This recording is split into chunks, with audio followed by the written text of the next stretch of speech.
হাত ছেড়ে দিয়ে কেন জিজ্ঞেস করলাম আনন্দ করে, উনি কি বলছেন কিনা দেখি।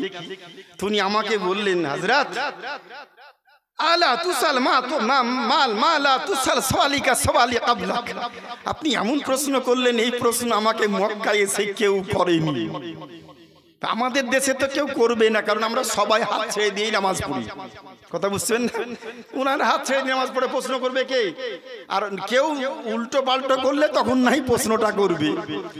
তো বললো যে আমাদের ইমাম আহমদ বিন হাম্বল 781 খ্রিস্টাব্দের ঘটনা, পারস্য দেশে ইরাকের মাটিতে ইরাক দেশের শাসক বাদশাহ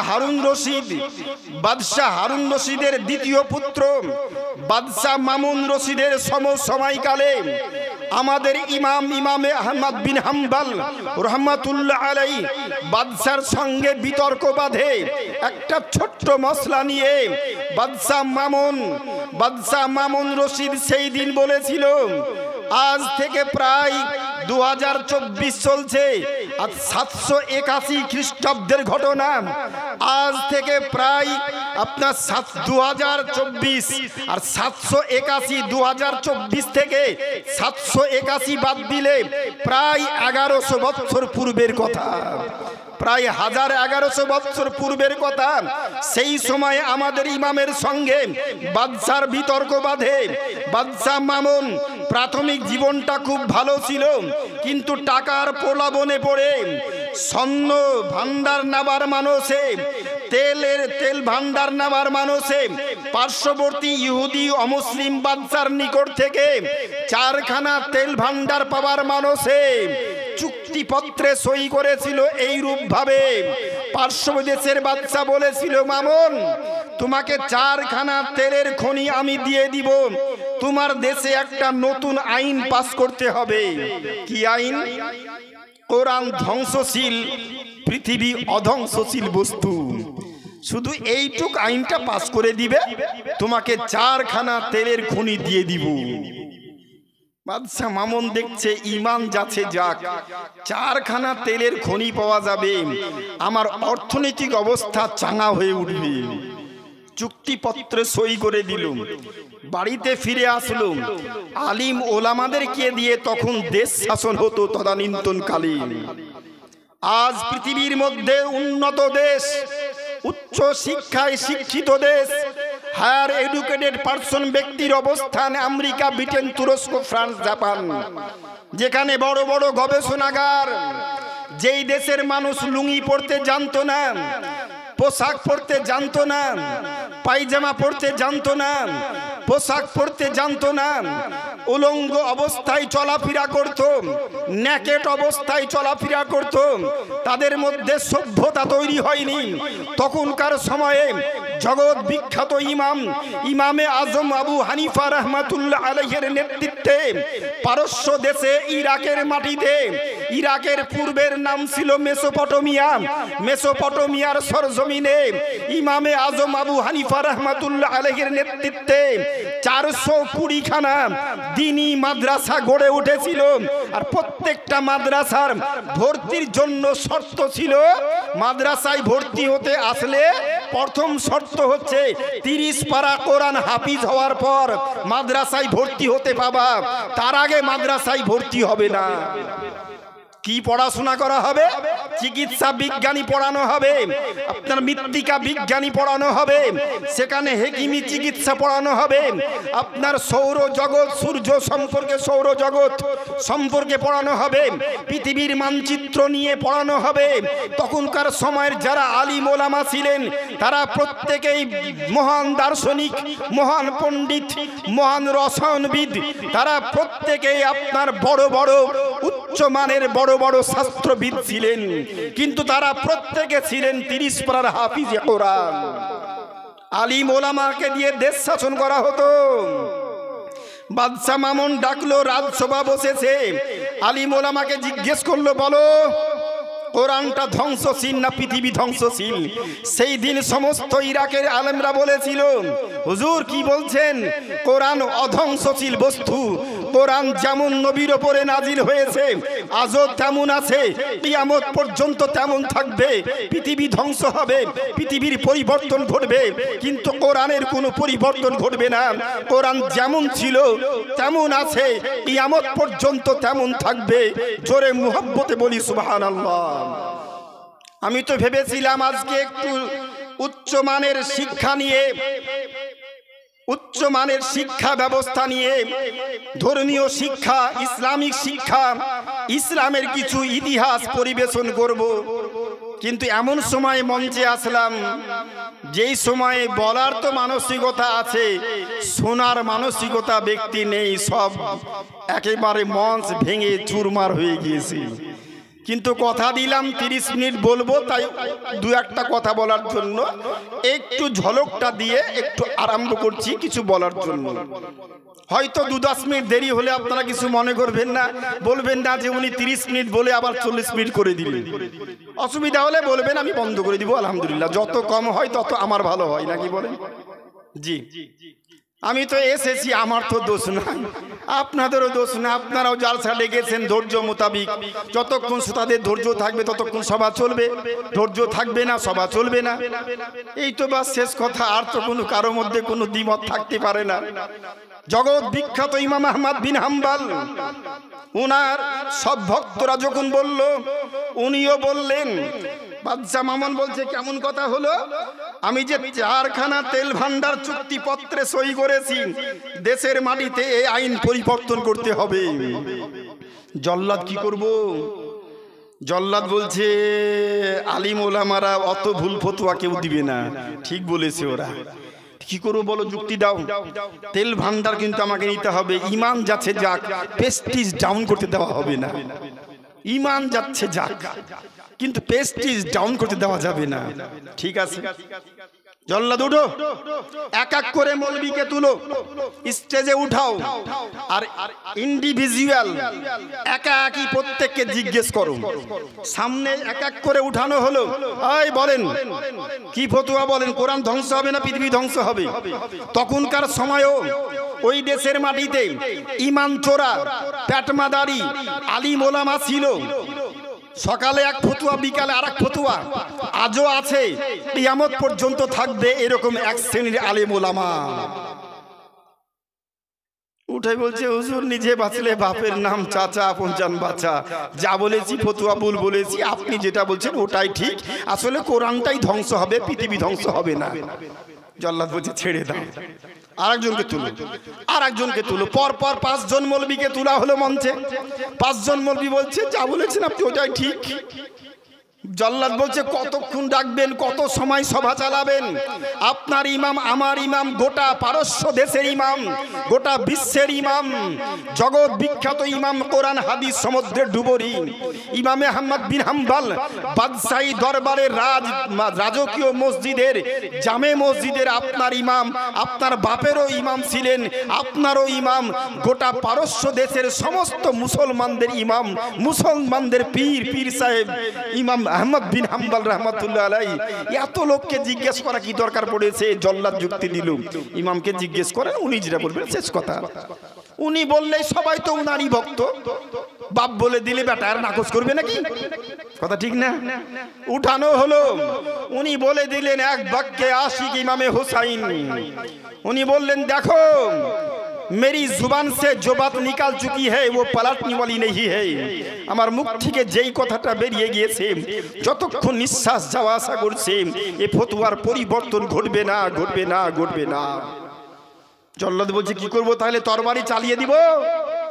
বাদশা বলছে, অন্য লোক হলে বলতাম চালিয়ে দে তরবারিখানা, কিন্তু আর 5 ওয়াক্তের পিছনে নামাজ পড়ি, আমার বাপ নামাজ পড়েছে আমাদের গ্রামের মসজিদের, উনি 42 বছরের ইমাম। কত দিনের? 42 বছরের প্রবীণ ইমাম, গোটা পারস্য দেশের ইমাম, কোরআন হাদিস সমুদ্রের ডুবুরি, সকলের পীর সাহেব কিবলা। আর উনাকে কতল করার কথা বলা যায় না? ছেড়ে দাও, মারতে হবে না। তাহলে অন্ধকার সেল জেলখানায় ঢুকাও। আবদ্ধ জেলখানায় ঢুকানো হলো, 40 দিন রাখা হলো। 40 দিন পরে গেট খোলা হলো। উনি সুন্দরভাবে ঘর থেকে মনে হচ্ছে গোসল করে খাবার খেয়ে মুখ নাড়তে নাড়তে বের হচ্ছেন ইমাম আহমদ বিন হাম্বল রহমতুল্লাহ আলাইহি। ওনার জীবনীতে লেখা আছে উনি টুকটুক করে বের হচ্ছেন। বাদশা জিজ্ঞেস করলো, হুজুর আপনি তো 40 দিন অনাহারে, আপনার তো কোনো খাবার ব্যবস্থা করা হয়নি, কিছু দেওয়া হয়নি, আর আপনি মনে হচ্ছে এখনই গোসল করে খাবার খেয়ে মুখ নাড়তে নাড়তে বেরিয়ে আসছেন। উনি বললেন, বাবারে তুমি আমার খাবার বন্ধ করেছো, রুজির মালিক কি তুমি? আমি বাড়িতে যখন ছিলাম, যখন সমাজে ছিলাম, পরিবারে ছিলাম, কোনোদিন একবার খেতাম, কোনোদিন 2 বার খেতাম। আমি খাবো না। তোমার জেলখানাতে যখন তুমি ঢুকিয়ে দিলে, আল্লাহ আমাকে দুনিয়ার খাবার বন্ধ করেছে, কিন্তু জান্নাতি খাবার 3 টাইম ফেরেশতা আমার জেলখানাতে পৌঁছে দিয়েছে। আমি খাবো না, আল্লাহ জোর করে আমাকে 3 টাইম খাবার খাইয়েছে। রে বাপরে, তাহলে তো ফতোয়ার পরিবর্তন হবে না। ফতোয়া কি? যা বলেছি তাই পরিবর্তন ঘটবে না। ওই ব্যক্তি, মিশরি ব্যক্তি আমাকে বলছে, হুজুর, উনি উনার ভাষায় বলছেন, চোখ দিয়ে টস টস করে পানি ঝরছে। উনাকে আবার জেলখানায় দেওয়া হলো। বাদশা বলল, প্রতিদিন 40টা করে চামড়ার চাবুকের আঘাত করো। আমাদের ইমাম আহমদ বিন হাম্বল জেলখানার ভিতরে সারা রাত্রি হাফিজে কোরআন তেলাওয়াত করেন। ফজরের নামাজ পড়ার পর উনি হাফিজে কোরআন বসে কোরআন পড়তেন ঘরে জেলখানার ভিতরে। জল্লাদ গিয়ে বলতো, গেট খুলেন। গেটটা খুলে দিল। কি হলো? ফতোয়া বলেন, যা বলেছি তাই পরিবর্তন হবে না। বাদশার হুকুম পালন করে জল্লাদ ইমাম আহমদ বিন হাম্বলের উপরে চামড়ার চাবুক নিয়ে সাটাসাট 40টি করে চামড়ার চাবুক আঘাত করেছে। 12 দিন 14 দিন পর্যন্ত আঘাত খেয়েছেন। যখন ওনার পিঠে যখন চামড়ার চাবুক মারা হতো, শরীর থেকে হিমোগ্লোবিন কমে গিয়ে শরীরে হিমোগ্লোবিন রক্তের রং লাল পরিবর্তন হয়ে ফ্যাকাশে হয়ে গিয়েছে। শরীর থেকে টপ টপ করে রক্ত বেরিয়ে গিয়েছে। উনি বারবার আঘাত যখন দিত জল্লাদ, হুজুর এটাই শুধু বলতে জেলখানার ভিতরে, ফাসবির আলাইয়া ইয়া আল্লাহ, ফাসবির আলাইয়া ইয়া আল্লাহ, আল্লাহ আমাকে ধৈর্য ধারণ করার তৌফিক দাও, যাতে মারের আঘাতে ভুলক্রমে ফতোয়ার পরিবর্তন না হয়ে যায়।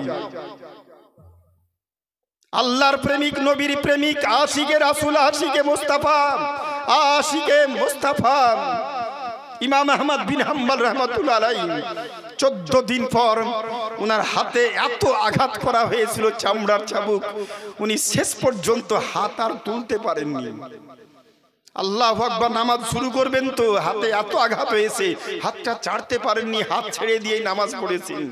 তাই আমরা ওই ইমামকে মানি তো, তাই আমরা হাত ছেড়ে দিয়েই নামাজ পড়ি। জোরে বলুন সুবহানাল্লাহ।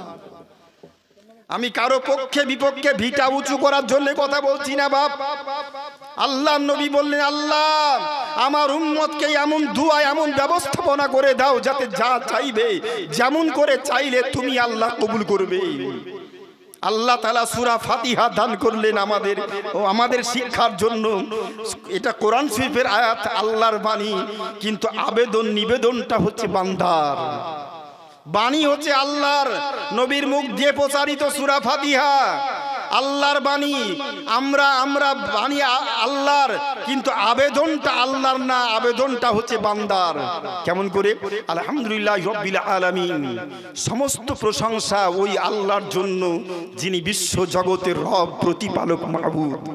আচ্ছা, এটা কি আল্লাহ নিজে নিজে প্রশংসা করলেন না বান্দা কেমন করে আমার প্রশংসা করবে সেটা উনি শিখিয়ে দিলেন সূরার মাধ্যমে। কথা বুঝতে পেরেছেন? ইয়াকা না'বুদু ওয়া ইয়াকা নাস্তাঈন, আর রহমানির রহিম, যিনি পরম দয়ালু দয়াময়। ইয়াকা না'বুদু ওয়া ইয়াকা নাস্তাঈন, আল্লাহ খাস করে আমরা তোমার ইবাদত করি, তোমার নিকটে সাহায্য প্রার্থনা করি। আল্লাহ বলছে, বান্দা আমার কাছে চাও। ওখান থেকে শুরু করেছিলাম, বান্দা আমার কাছে চাও, যারা আমার কাছে চাইলো তারা পেল। আমরা নামাজে যে যেখানেই হাত বাঁধি না কেন, সবাই তো বলছি ইয়াকা না'বুদু ওয়া ইয়াকা নাস্তাঈন। এখানে কোনো ভেজাল আছে নাকি বাপ? ওখানে ভেজাল নাই, ভেজাল এখানে ওখানে, নাকি বলেন? কিন্তু এখানে তো ভেজাল নাই। সিয়াসিত তারা হাদিস সুনানুন তিরমিজি হযরতে আব্দুল্লাহ ইবনে মাসউদ থেকে বর্ণিত, নবী পাক বলছেন, আব্দুল্লাহ ইবনে মাসউদ, আব্দুল্লাহ ইবনে মাসউদ বলছে আমি কি তোমাদেরকে নবীর নামাজ পড়া শিখাবো? বলে হ্যাঁ শিখান। নবী পাক হাত তুলতেন, রাফা ইয়াদাইহি ইলা শাহাবাতি উজনাইহি, কান পর্যন্ত নবী হাত তুলতেন, কান পর্যন্ত হাত তুলতেন। মালদা একটা জায়গায় গিয়েছি আমি, সুন্নাত নামাজ পড়ছি, এই পর্যন্ত হাত তুলছি, আমার হাত ধরে টানছে। পাড়াখান টোটালটাই ওরা আমাকে ভুল করে জিয়াফত দিয়ে দিয়েছে, আমিও বুঝতে পারিনি, আমি না জেনে জিয়াফত নিয়ে নিয়েছি। কথা বুঝছেন না? আমিও হাজির হয়ে গিয়েছি, তো এই টানছে হাত ধরে, ভাবছি একানো তাকাচ্ছি, বাচ্চা ছেলে, কি ব্যাপার? আমরাও এত দূর যাই না, এই পর্যন্ত করি, আপনি উঠাচ্ছেন কেন? বাচ্চা ছেলে। আমি বললাম ঝামেলা তো করে হবে না। নামাজ শেষ করে বললাম কি হলো বাবা? আমরা এই পর্যন্ত উঠাই, আপনি এই পর্যন্ত কেন? ইমাম সাহেবকে ডাকো। ইমাম সাহেবকে ডাকলো। কি বলছেন? আমি এই পর্যন্ত তুলেছি, এরা বলছে এর বেশি না, এটা কি সহি না? ইমাম সাহেব বলছে না, ওটাও সহি আছে, এটাও সহি আছে। মানে আর দেখছে বিতর্কে না গিয়ে বলছে এটাও সহি, এটাও সহি। আমি বললাম দুটো তো একসঙ্গে সহি হবে না, হয় এটা হবে না হলে এটা হবে, নাকি বলেন? দুটো কেমন করে সহি হবে? ইসলাম তো বিতর্কিতের মধ্যে থাকবে না, ক্লিয়ার একটা হবে। তো এটা সহি হাদিসে আছে। আমি বলি এটার উপরে 11খানা হাদিস আছে, কাঁধ পর্যন্ত হাত তোলার হাদিসটা 11খানা আছে, আর কান পর্যন্ত হাত তোলার 23খানা হাদিস আছে। এটাও সহি হাদিস, এটাও সহি হাদিস। আমি বললাম হাদিস যখন দুটো সহি, আপনি বলছেন এটাও সহি, এটাও সহি, তো আপনি একটা পালন করছেন আর একটা বাদ দিচ্ছেন কেন? যুক্তি ঠিক আছে কিনা? আপনি একটা বাদ দিচ্ছেন আর একটা, এটা ধরছেন, এটা বাদ দিলেন কেন? সহি তো দুটোই বলছেন। তো বলছি আপনিও তো বাদ দিচ্ছেন। আমি কই আমি বাদ দিলাম? আপনি এটা করছেন না, আপনি এটা করছেন। আমরা প্রত্যেকে হাত যখন তুলি আল্লাহু আকবার, হাতটা আমাদের এটা দিয়েই যাই এখানে, এটাও হয়ে যায়, এটাও হয়ে যায়। জোরে বলুন সুবহানাল্লাহ। আমার দিকে তাকাচ্ছে, ও কার পাল্লায় পড়েছি? বুঝতে পেরেছেন না? যে এটাও হয়ে যায়, এটাও হয়ে যায়। আর আপনি এই পর্যন্ত করলেন, এটা বাদ গেল, এই অধিকার আপনাকে কে দিল? যে হাদিস যে দুটোই ঠিক। আমি বললাম এটা হচ্ছে বিটি ছেলের জন্য, আর এটা হচ্ছে বেটা ছেলের জন্য। ওটা দেখেননি? উকাটা হাদিসের নিচটা দেখেননি? হাদিসের নিচ অংশে কি লেখা আছে? I Nisa I রিজাল। এটা মেয়েদের জন্য আবৃত করে এই পর্যন্ত, আর ছেলেদের জন্য খোলামেলা কান পর্যন্ত। স্পষ্ট লেখা আছে, শুধু আপনারা ভেজাল পাকাচ্ছেন এলাকায়। এই ছাড় ছাড় ছাড় ছাড় ছাড়, উনার সঙ্গে কোনো কথাবার্তা বলিস না। হয়ে গেল। সংক্ষিপ্তকরণে আলোচনা করি বাপ। আমরা যে নাবির নিচে হাত বাঁধি, সিয়াসিত্তার অগণিত হাদিস থেকে প্রমাণিত, সহি হাদিস থেকে প্রমাণিত। নবী পাক তাহাতা সুরাতি ওয়াজুইমনা আলা ইয়াসারি তাহাতা সুরাতিহি, নবী পাক নাভির নিচে হাত বেঁধে নামাজ পড়েছেন। হযরত উবাইল বিন হুজর, হযরত আব্দুল্লাহ ইবনে মাসউদ, দুইজন বিখ্যাত সাহাবী থেকে এই হাদিসটি প্রমাণিত। দুইজন মুহাদ্দিস, দুইজনের হাদিস বর্ণনাকে 1 2 3 4 করে 23 জন মুহাদ্দিস বিশুদ্ধ সনদে ওটাকে সহি বলেছেন, সহি বলেছেন, সহি বলেছেন। সর্বোপরি সংক্ষিপ্তকরণে কথাটা বলি, আমি যেখানেই বাদি না কেন বলছি ইয়াকা না'বুদু ওয়া ইয়াকা নাস্তাঈন বলছি তো। ইহদিনা সিরাতাল মুস্তাকিম, আল্লাহ আমাদেরকে সোজা পথে চালাও। সিরাতাল্লাযিনা নামতা আলাইহিম, ওই পথে চালাও যেই পথে চলার কারণে যাদেরকে তুমি পুরস্কৃত করেছো, নিয়ামত দান করেছো, ওদের পথে চালাও। আচ্ছা, কাদেরকে আল্লাহ পুরস্কৃত করেছেন? কোরআন শরীফ এই আয়াতের ব্যাখ্যা, কোরআন শরীফ একটা আয়াতের ব্যাখ্যা অন্য আয়াত দিয়ে আল্লাহ করে দিয়েছেন কোরআনের মধ্যে। কোরআনের অর্থ 3 রকম ভাবে হয়। একটা আয়াতের অর্থ অন্য আয়াত দিয়ে করা, আয়াতের অর্থ কোরআন হাদিসের অনুকূলে করা, আর একটা আয়াতের অর্থ সুফি সাধকদের রিসার্চ গবেষণার মাধ্যমে কোরআনের আয়াতের অর্থ ব্যাখ্যা বিশ্লেষণ করা। আল্লাহ আমাদেরকে সোজা পথে চালাও, ওই পথে চালাও যেই পথে চলার কারণে যাদেরকে তুমি পুরস্কৃত করেছো, নিয়ামত দান করেছো, যাদের মধ্যে জান্নাত বন্টন করেছো, ওদের পথে চালাও। গায়রিল মাগদুবি আলাইহিম ওয়ালাদ-দাল্লিন, অভিশপ্ত পথ, বাতিল পথ, নমরুদের পথ, কারুনের পথ, সাদ্দাদের পথ, আবু জেহেলের পথ, আবু লাহাবের পথ, ওই পথে চালায়ও না। বলছি তো আমরা না বুঝে বলছি, আরবি পড়তে হয় তাই পড়ছি, আমি বাংলা অর্থ করছি বলে বুঝতে পারছেন নাকি বলেন? সবাই তোর অর্থ বুঝে না। আল্লাহ এই পথে চালাও না, এই পথে চালাও। আল্লাহ ব্যাখ্যা করছেন এই পথের ব্যাখ্যাটা কি? যাদের মধ্যে আল্লাহ তুমি জান্নাত বন্টন করেছো, কোরআন শরীফ 7ম পারা সূরা আল মায়েদা আয়াত নাম্বার 37 আল্লাহ পাক বলছে উলাইকাল্লাযিনা আনআমাল্লাহু মিনান নাবিয়্যিনা ওয়াস-সিদ্দিকিনা ওয়াশ-শুহাদাই ওয়াস-সালিহিন। মানুষের মধ্যে হতে ওই শ্রেণীর মানুষ, মানুষের মধ্যে হতে ওই শ্রেণীর মানুষ যাদের মধ্যে আল্লাহ নিয়ামত বন্টন করেছেন, জান্নাত বন্টন করেছে। 1 নাম্বার নবীগণ, 2 নাম্বার সাহাবায়ে কেরাম, 3 নাম্বার শুহাদায়ে কেরাম, 4র্থ নাম্বার আল্লাহ বলা গাউস কুতুব আকতাব আল্লাহ বলা গণ। 4 শ্রেণীর মানুষকে আল্লাহ বলছে মানুষের মধ্যে হতে 4 শ্রেণীর মানুষের মধ্যে আমি আল্লাহ জান্নাত বন্টন করেছি, নিয়ামত বন্টন করেছি, অনুগ্রহ দান করেছি। 1 নাম্বার নবীগণ আম্বিয়ায়ে কেরাম 1,24,000, 2 নাম্বার নবীগণ সাহাবায়ে কেরাম সত্যবাদী সাহাবায়ে কেরাম, 3 নাম্বার শুহাদা যারা ইসলামের জন্য নিজের প্রাণকে আল্লাহর রাস্তায় কুরবানি করেছে, আমিনা সলিহিন যারা যুগে যুগে আল্লাহর ওলিদের পথ, যারা যুগে যুগে আল্লাহর সান্নিধ্য নৈকট্য লাভ করার জন্য দিনকে দিন মনে না করে, রাত্রিকে রাত্রি মনে না করে মাঠে ঘাটে জঙ্গলে গাছের নিচে পাহাড়ের নিচে থেকে দিন ইসলামকে অক্লান্ত পরিশ্রম করে প্রচার করেছে, যারা দিনের বেলায় রোজা রেখে সারা রাত্রি কোরআন তেলাওয়াত করে আল্লাহর সান্নিধ্য নৈকট্য লাভ করেছে, আল্লাহর ওলিগণ গাউস কুতুব আকতাবগণ, এদের মধ্যে আল্লাহ জান্নাত বন্টন করেছেন।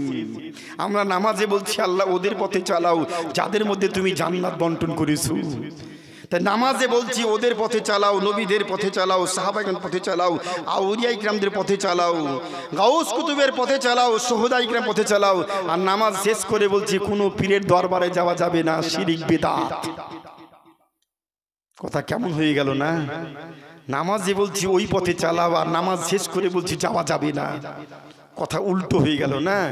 একই মুখে বলছি ওই পথে চালাও, আবার শেষ করে বলছি ওদিক যাওয়া যাবে না, উল্টা গেলে শিরিক বেদাত হয়ে যাবে। হচ্ছি না? আমি কারো পক্ষে বিপক্ষে বলছি না, কোরআন হাদিসের অনুকূলে আমি আলোচনা করছি, কোরআনের ব্যাখ্যা বিশ্লেষণ করছি সংক্ষিপ্তকরণে। আমার আলোচ্য বিষয় সংক্ষিপ্তকরণে বাবা। আল্লাহ বলেছে বান্দা আমার নিকটে চাও, আমি তোমাদের প্রত্যেকের চাওয়া পাওয়া কবুল করব। চাই তো সবাই আমরা আল্লাহর কাছে। আল্লাহ বলছে চাওয়ার মতো চাইলে তবে আমি দিব। চাওয়ার মধ্যে ভেজাল হতে পারে, দাতার দেওয়ার মধ্যে ভেজাল নাই। চাই সব কিছু আমরা, কিন্তু সবাই পাই না, কথা ঠিক না? চাই তো সবাই পাই না। একটু চাওয়া পাওয়া ছোট্ট করে একটা কথা বলি বাপ। মনে করি আমার বাড়ি এই কুড়োলডাঙ্গা লক্ষ্মীনারায়ণপুর, বা এই পাশে তপিডাঙ্গা, এই পাশে কোলান রাধাকান্তপুর, বেলদারপাড়া, অমুক পাড়া তমুক পাড়া, অনেকগুলো পাড়ায় আশেপাশে আছে। সব পাড়া মুখস্থ আমার নাই, জানা নাই। আমার বাড়ি মনে করেন এই লক্ষ্মীনারায়ণপুর গ্রামে। 1 মিনিট মনোযোগ শুনবেন। বা এই লোকালে বোয়ালিয়া এলাকায় বাড়ি। বোয়ালিয়ার বাড়ি, ক্লাস 8-এ ওখানে পড়েছে, 9-এ ভর্তি হলো PB Kalyan high school. PB মানে পীর মোহাম্মদ বুরহান। পীর মোহাম্মদ বুরহান, এটা পীরত্ব সম্পত্তির ওপরে এই স্কুলটা তৈরি হয়েছে, এটা আমার জানা। এখন আপনারা অন্য কিছু জানলে জানতে পারেন যে আমার ইতিহাস বা পূর্ব সময়ে যারা শিক্ষক ছিলেন এরা আমার অনেকে বন্ধু ছিলেন, তাদের মুখ থেকে আমি শুনেছি যে এটা হচ্ছে টোটাল সম্পত্তিটা একজন পীরত্বের সম্পত্তি, পীর মোহাম্মদ বুরহানুদ্দিন। তিনার জায়গাতে তিনার নামকরণে প্রতিষ্ঠান দেশের মানুষ তৈরি করেছিল। না ঠিক না ভুল বলছি বাপ? ভুল বলছি? আচ্ছা, ইতিহাস ঠিক আছে তাহলে আপনাদের। সর্বোপরি যে কথাটা বলছিলাম, বোয়ালিয়া গ্রাম থেকে, পাশে গ্রাম থেকে এসে ছেলেটা 9-এ ভর্তি হলো এখানে। গ্রামের সব ছেলে মেয়ে আসছে সাইকেলে, আর আমার ছেলেটা যাচ্ছে হেঁটে। খুব মন দিয়ে শুনবেন। চাবার মতো চাইতে হবে, অবশ্যই আল্লাহ দেবেন। আমরা চাইতে পারি না, তাই আমরা বলি চাইলাম খুবই, আল্লাহ আমাদের দিল না। আমি তো চাইতেই চাওয়ার মধ্যে ভেজাল আছে, দেওয়ার মধ্যে ভেজাল নাই। আমার ছেলেটা, আমি গরিব মানুষ, মধ্যবিত্ত ব্যক্তি, মনে করেন সাপোজ গ্রামের 4-5টা ছেলে মেয়ে ভর্তি হলো কোলান হাই স্কুলে, সবাই আসছে সাইকেলে। আমার ছেলেটা হেঁটে হেঁটে আসছে, হেঁটে হেঁটে যাচ্ছে। 1 সপ্তাহ পর বলছে আব্বু আমাকে একটা সাইকেল দিবা না? প্রত্যেক অভিভাবকের মন তো চাই সব ছেলে যখন সাইকেলে যাচ্ছে আমার ছেলেটাও সাইকেলে যাক, মন তো চাই সবারই মনে তো ওটা চাই, কিন্তু কেউ দিতে পারে কেউ দিতে পারে না, নাকি বলেন বাপ? সবার তো চায় আমার ছেলেটা ভালো থাক, ভালো পোশাক পরুক, কিন্তু সবারই দ্বারা তো সম্ভবটা হয় না। সব দিব রে বাবা দিব, আমি চেষ্টা করছি তোকে সাইকেল কিনে দিব। আব্বা একটা সাইকেল দিও, 2 দিন বললো, ঠিক আছে দিব, আমি চেষ্টা করছি দিব। এই দিব বলার পর 2 মাস পার হয়ে গেল।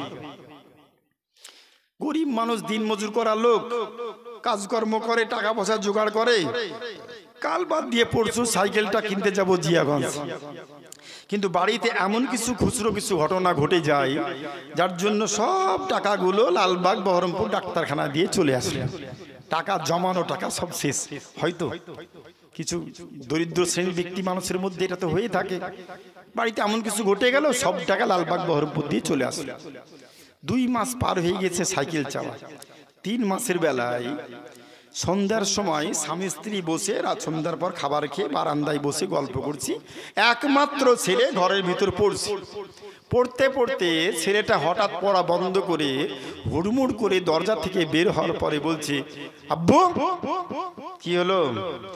তুমি আমার আসল বাপ না নকল বাপ? খুব মন দিয়ে শুনবেন, তুমি আমার আসল বাপ না নকল বাপ? এত বড় কথা কেন রে? তোমার কাছে 2 মাস আগে সাইকেল চেয়েছি, আমি আর কষ্ট করতে পারছি না। যদি তুমি আসল বাপ হও সকালবেলায় সাইকেল কিনে দিবা, আর নকল হলে তোমাকে কিনতে হবে না। আসল বাপটাকে বলো, তার কাছে চাইবো। মা কি হলো রে? মা কি হলো রে? অ্যাটেনশন মানে ভালো করে বোঝানোর জন্য ধমক দিয়ে, মা কি হলো রে, কি বলছিস তুই? আচ্ছা তুমি বলো সত্য কথা, এটা আমার আসল না নকল বাপ? আচ্ছা এই কথা যদি মার সামনে ছেলে বলে, বাবার সামনে ছেলে বলে, বাপ মায়ের মনটা যাবে কোথায়? বুঝতে পেরেছেন কথাটা আমার? বেদনা ভরা বিনোদন কথার মধ্যে বুকে এমন আঘাত লেগেছে। বাপ বলছে, আরে বাপরে এত বড় স্পর্ধা, আমার জন্ম দেওয়া ছেলে আর আমাকে বলছে আমার আসল বাপকে নকল বাপকে সেটা বলো। আর মা বলছে এত বড় স্পর্ধা, এই সন্তান আমি জন্ম দিয়েছি, যেই সন্তান আমাকে বলছে তুমি বলো মা আসল বাপটাকে, যে আসল বাপ তার কাছে সাইকেল চাইবো, এর কাছে আমি আর সাইকেল চাইবো না। এইটুক কথা বলে ছেলেটা ঘরের ভিতর ঢুকে দরজা বন্ধ করে দিল। আচ্ছা স্বামী স্ত্রীর রাত্রে আরাম করে ঘুমটা হবে বাপ? স্বামী বলছে সকালবেলায় ছাগল গরু বিক্রি করে আগে সাইকেল কিনবো, বেটাকে জব্দ করতে হবে। বউ বলছেন থামো, সাইকেল বিক্রি করতে, ছাগল বিক্রি করতে হবে না, গরু বিক্রি করতে হবে না, তাহলে আমার বাপের দেওয়া কানের 2 জোড়া ঋণ আছে মাকড়ি, 1 জোড়া বিক্রি করব, সাইকেল হয়ে যাবে। স্বামী বলছেন না, তোর বাবার মায়ের স্মৃতি ওটা নষ্ট করা যাবে না, আমি ছাগল বেচলেই হয়ে যাবে। সকালবেলায় ছাগল বিক্রি করে দুপুরের আগে আগে বাড়িতে সাইকেল এসে হাজির। আমার কথা বলার উদ্দেশ্যটা কি? চেয়েছি তো 3 মাস আগে সাইকেল, দিব করতে করতে 3 মাস পার হলো, কিন্তু এমন ব্যথা ভরা বিনোদন ভালোবাসা নিয়ে বুকে আঘাত দিয়ে ছেলে কথা বলেছে। রাত্রি আর পার করা গেল না, দুপুরের পূর্বেই সাইকেল বাড়িতে হাজির হলো। সুনান তিরমিজি আইয়ু দুআ আসমা, আল্লাহর নিকটে কোন দোয়াটা বেশি গ্রহণযোগ্য, কোন দোয়াটা আল্লাহ বেশি কবুল করেন, কোন সময়ের দোয়াটা বেশি কবুল করেন? নবী আমার বলছেন আই বাদা দুবুরা সালাতিল মাকতুবা, প্রত্যেক ফরজ নামাজের পরের দোয়া। প্রত্যেক ফরজ নামাজের পর বান্দা যখন সমবেতভাবে দোয়া করে, আল্লাহ বলেছেন ফাইজা ফারাগতা ফানসাব ওয়া ইলা রাব্বিকা ফারগাব, যখন তোমরা নামাজ সমাপ্ত করবে তখন তোমরা বেশি বেশি করে দোয়া করো। আজকের দিনে কিন্তু কিছু মানুষ দেখছি ডান দিকে বাম দিকে সালাম ফিরিয়ে সবাই দোয়া করছে, আর মাথা নিচু করে বসে বসে আঙুল গুনছে, দোয়া করছে না। আমি এক ছেলেকে বলছি 2 হাতে তুমি কি গুনছো বাপ? তো বলছি 1 হাতেই গুনছি, এই হাতটা এমনি এমনি চলছে, মানে গুনছি এই হাতে কিন্তু এটা এমনি এমনি চলছে, এইরকম স্পিডে। আজ কি পড়ছো তুমি? বুঝলাম তুমি 1 হাতে পড়ছো, 2 হাত চলছে, কিন্তু তুমি পড়ছোটা কি? আলহামদুলিল্লাহ আলহামদুলিল্লাহ আলহামদুলিল্লাহ আলহামদুলিল্লাহ, সময় তো লাগবে। সুবহানাল্লাহ সুবহানাল্লাহ সুবহানাল্লাহ, সময় তো লাগবে। তোমার যে একেবারে কাঞ্চনজঙ্ঘা এক্সপ্রেস গাড়ি চলছে, তুই পড়ছোটা কি? দোয়া দেখতে হবে না, আমি যা করছি করছি। আচ্ছা, সবাই দোয়া করলো, তুমি দোয়া করলে না কেন? সবার যখন দোয়া শেষ করছে তখন লাস্ট মুহূর্তে ও লোক দেখা দেখি লাস্টে ও মাথা মুখটা মুছে নিয়ে আলাদা করে আল্লাহু আকবার করছে না। বহু পাড়ায় তৈরি হয়েছে বলে সম্মিলিত দোয়া করার দলিল নাই।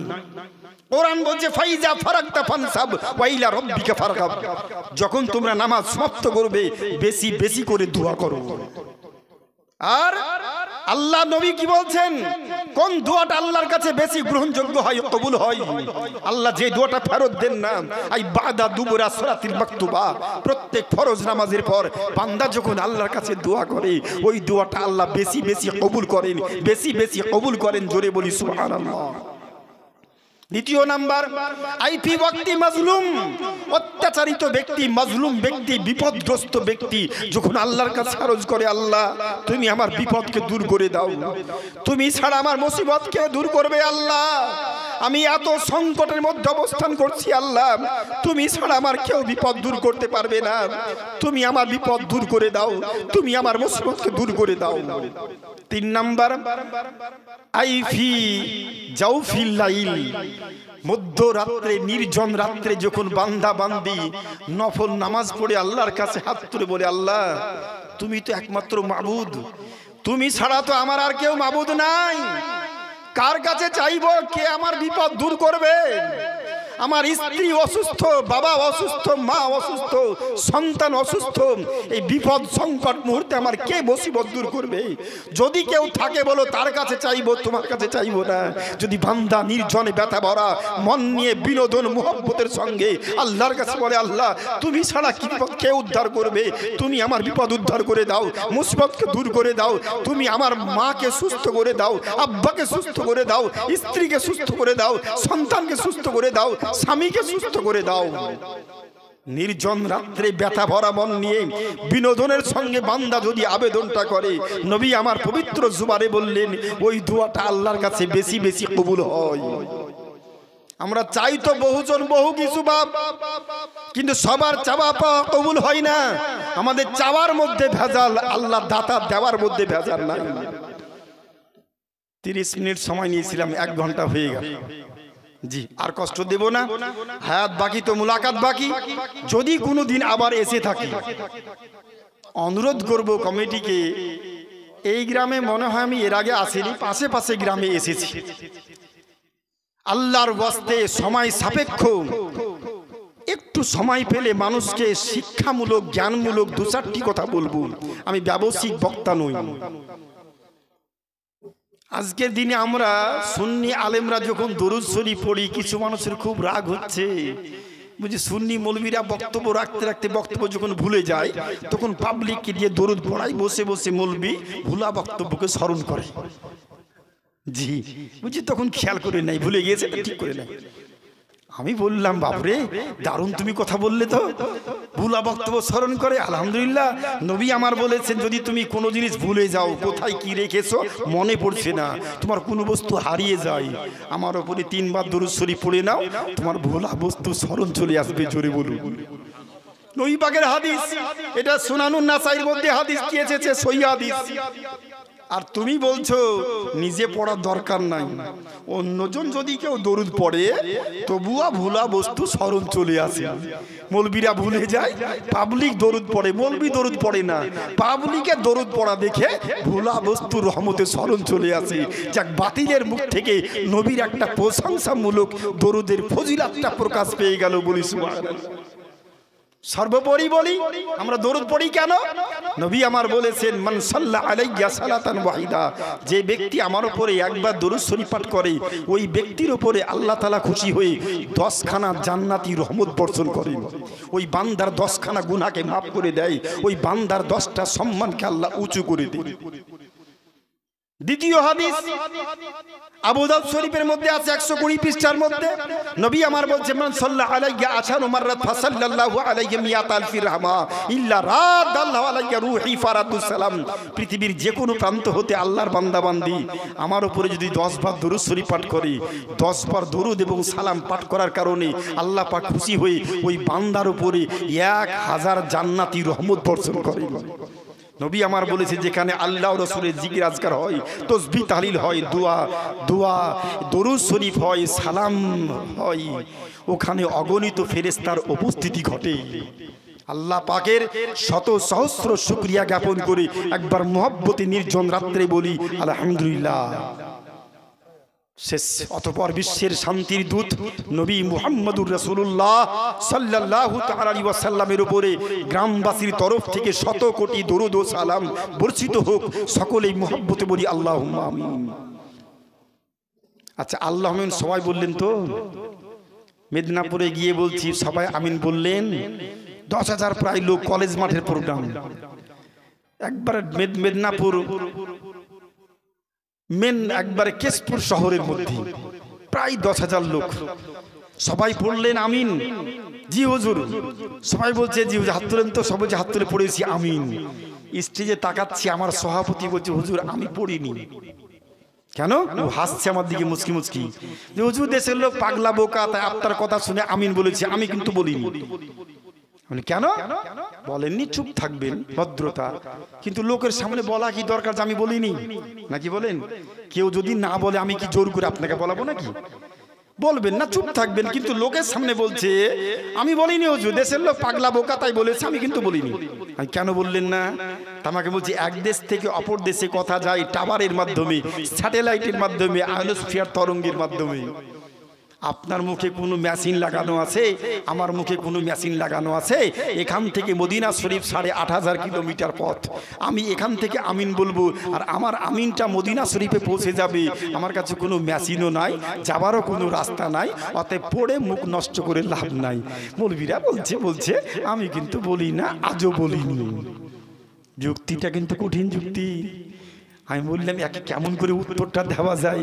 আমি সহজ করে বললাম, বাহাস মোনাজারা করা ব্যক্তি গোটা পশ্চিমবঙ্গে 23টা জেলার মধ্যে। তা আমি বললাম, সহজ করে বললাম, বাবারে একটা কথা বলবো। বলেন না, 10টা কথা, কোনো অসুবিধা নাই। যাবার তো রাস্তাই নাই। যে আপনার আব্বা মা বেঁচে আছে না মারা গিয়েছে? দুটোই মারা গিয়েছে। ক বছর আগে? 10 বছর আগে আব্বা, 5 বছর আগে মা। বাপ নাই? না। মা নাই? না। আমি যার বাপ নাই, যার মা নাই, বড় দুঃখী কপাল। নবী আমার বলেছেন, যেই ব্যক্তি বৃদ্ধ পিতা মাতাকে পেল, পিতা মাতার সেবা করে পিতা মাতাকে বিদায় করলো, ওই ব্যক্তি বড়ই ভাগ্যবান। ওই ব্যক্তির হাসর হবে কিয়ামতের দিনে আমার সঙ্গে। জোরে বলবেন না সুবহানাল্লাহ? আপনার আব্বা নাই? না। মা নাই? না। আচ্ছা, বলিনি, যদি বলি, এখনো বলিনি, পাবলিককে সাক্ষী করলাম, যদি বলি, এখনো বলিনি, যদি বলি, 3 বার কথাটা বললাম। যদি বলি, বলিনি এখনো। যদি বলি আপনার বাপটা হারামি ছিল, একটু রাগটাগ হবে নাকি? পাই না যে বেচারা, উঠে মাইকের স্ট্যান্ড তুলে মাথায় আমার চাপায়। আচ্ছা বেদব লোক তো, আপনি শিক্ষিত মানুষ, আপনি মাস্টার মানুষ, আর আমার বাবাকে হারামি বলছেন? আমি 10,000 লোক সাক্ষী আছে। অত বড় আমি পাগলা না যে আপনার বাপকে হারামি বলবো। বলিনি। যদি বলি, future tense, not past tense, not present tense, but future tense. যদি বলি, এখনো তো বলিনি। যদি বলি আপনার বাপ হারামি ছিল, এখনো বলিনি তো। কথা বুঝতে পেরেছেন? এখনো বলিনি তো। বলিনি তো, না বলে কেমন করে এত আপনি রাখছেন? কথা বুঝতে পেরেছেন? বলিনি তো। যদি বলি, এখনো বলিনি। যদি বলি হারামি ছিল, আমার হারামি কথাটা কোন পাওয়ার দিয়ে, কোন স্যাটেলাইট দিয়ে, কোন মেশিন দিয়ে আপনার বাপের পচা হাড়ে কবরে ধাক্কা খেলো, ওখান থেকে প্রতিধ্বনি খেয়ে মাথা গরম করে আপনি আমার দিকে এগিয়ে আসছেন? বলেন কোন মেশিন লাগানো আছে? বলেন ওখানে। হুজুর মাফ করবেন, বাপ মরেছে 10 বছর, মা মরেছে 5 বছর আগে, 5টা টাকা দান করিনি কোনোদিন। মিলাদ মাহফিল কোরআন খানি কত কিচ্ছু করিনি। যাওয়ারই তো রাস্তা নাই, শুধু মৌলবীদের পকেট ভর্তি ছাড়া কোনো কাজ নাই। আজকে হুজুর কান ধরে বলছি, তওবা করছি আপনার সামনে, দেশবাসীর সামনে, হারামি কথা যদি এত গতিতে বাপের পচা কবরে পচা হাড়ে ধাক্কা খেয়ে আমার রক্ত গরম হয়, অথচ আপনি এখনো হারামি বলেননি, শুধু বলেছেন যদি বলি। কথা বুঝতে পেরেছেন? যদি বলি, এখনো বলেননি।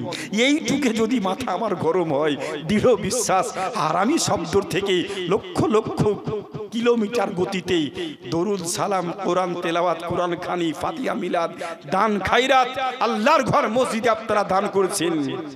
নবী আমার বলেছে, মান বানা লিল্লাহি মসজিদা, যে ব্যক্তি মসজিদ তৈরি করলো, মসজিদ তৈরি করতে সহযোগিতা করলো, সেই ব্যক্তি যেন নিজের জন্য জীবদ্দশায় জান্নাতে একটা ঘর তৈরি করলো।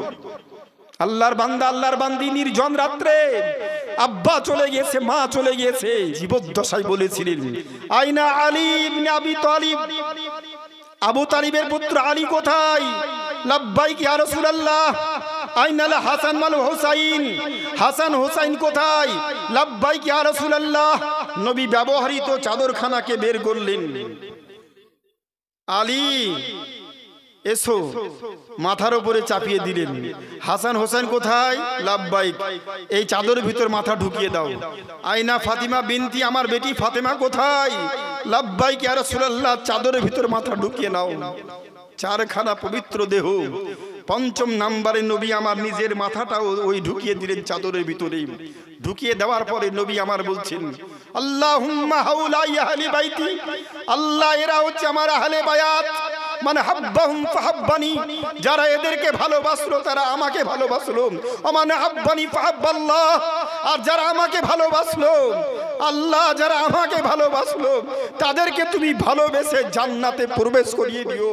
এরা হচ্ছে আমার আহলে বায়াত, এরা হচ্ছে আমার পরিবার, এরা হচ্ছে আমার পরিবার, যাদেরকে এদেরকে যারা যারা কিয়ামত পর্যন্ত ভালোবাসলো তারা আমাকে ভালোবাসলো, আর যারা আমাকে ভালোবাসলো আল্লাহ তুমি তাদেরকে ভালোবেসে বিনা হিসাবে জান্নাতে দিয়ে দিও।